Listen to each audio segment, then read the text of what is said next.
So today we're going to talk about the three main things that everybody must have in their business to be successful.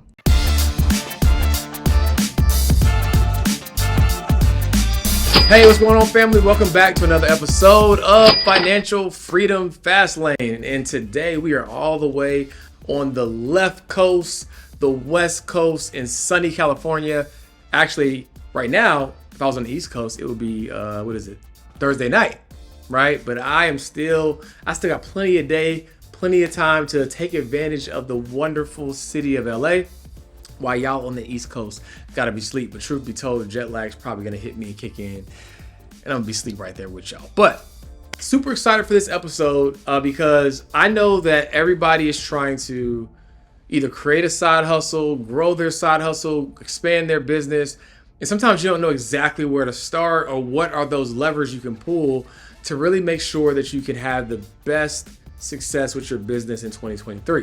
And so while I'm not going to be able to cover every single nuance of everything that you need to do as a business owner, I do believe that this methodology and framework and just way of thinking will really help you understand how you can pull the big levers in your business, right? Because there's always going to be little things that you got to do, right? It's like, I feel like entrepreneurship is a nonstop process of putting out fires and just managing all the things that are going on.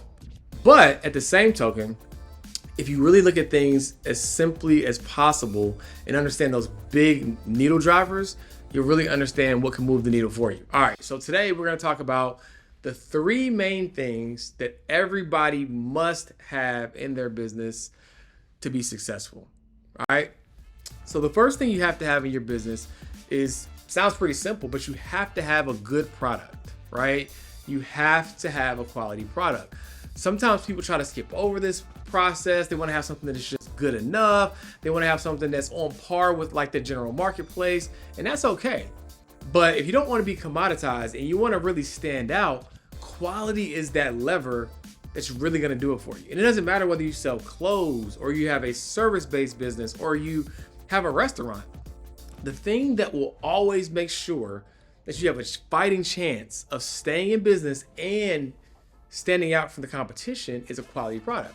We've all been to that hole-in-the-wall restaurant where there wasn't really that much of an aesthetic, there was no vibe, but you'd be surprised, right? You'd be surprised. Like, there are restaurants who they have a vibe and the food is average, but people still go because they like the vibe, right? But in my opinion, you always got to have an anchor. You always got to have something that's quality because the vibe can change. People can be finicky, but if your food is good, if your product is good, people will still always show up for you, right?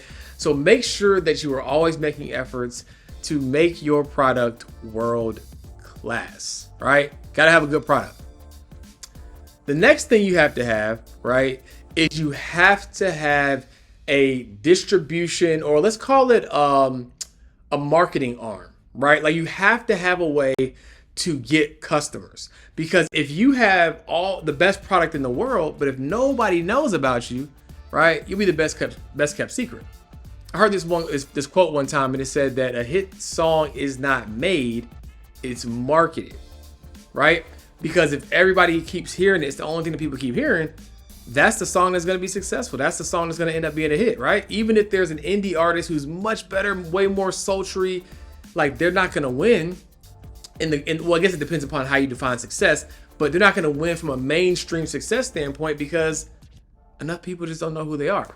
So when you're thinking about building your business, never underestimate the importance of marketing, right? Like, you should have a allocated budget for marketing. You should know exactly how much money you're going to spend, where you're spending it, why you're spending it, what is the expected ROI that you want to get from it. Is so important, right?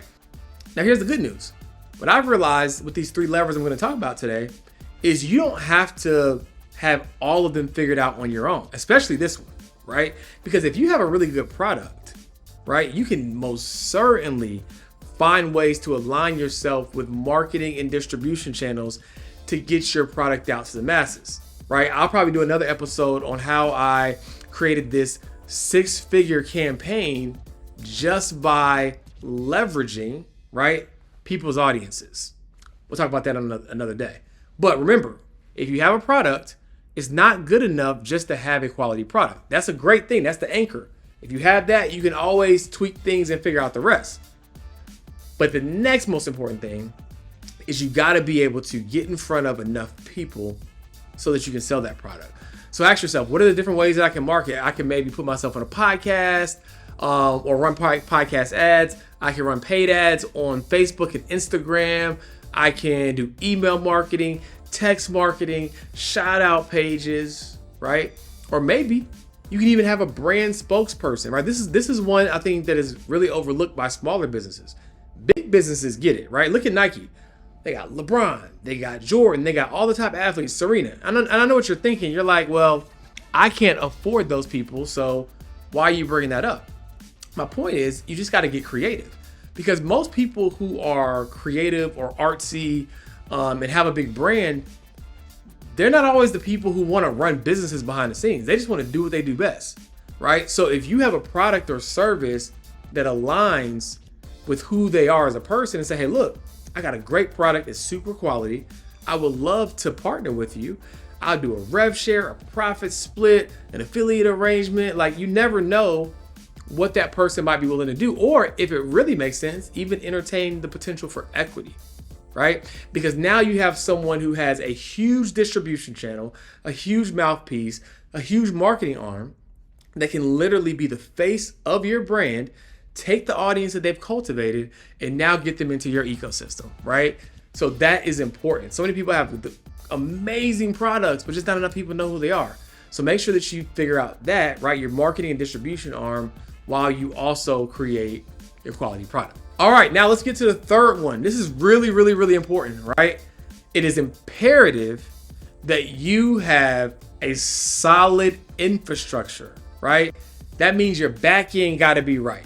Because nothing's worse. Matter of fact, here's what I'll say.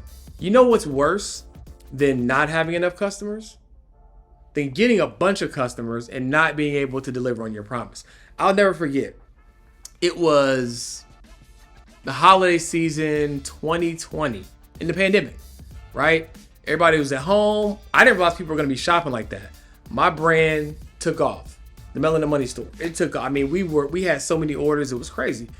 And we weren't prepared, right? And we had to really figure out how to handle our distribution infrastructure, because it's nothing worse than getting the sales but then not being able to get the product out, right?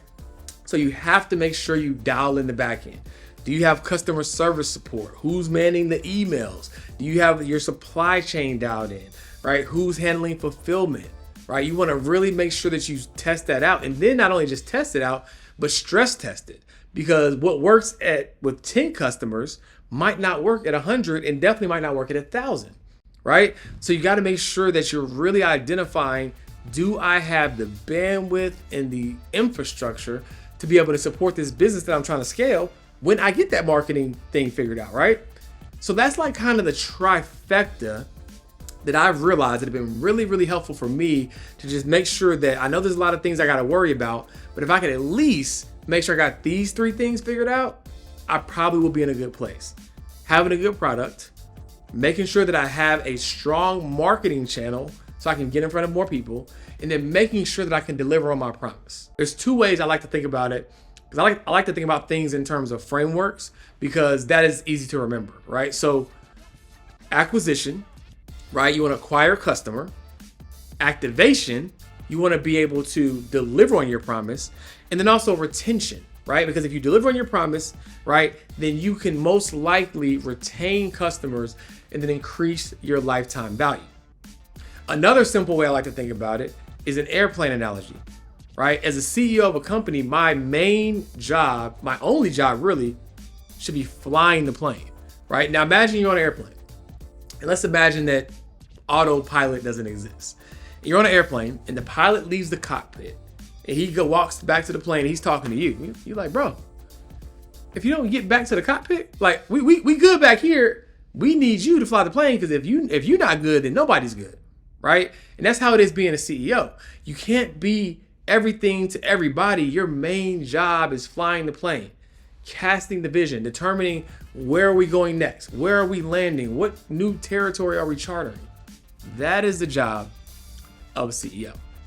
right? Now, the other important job is getting people on the plane, right? Goes back to marketing, right? So who's that person that's making sure that every seat on that plane is full?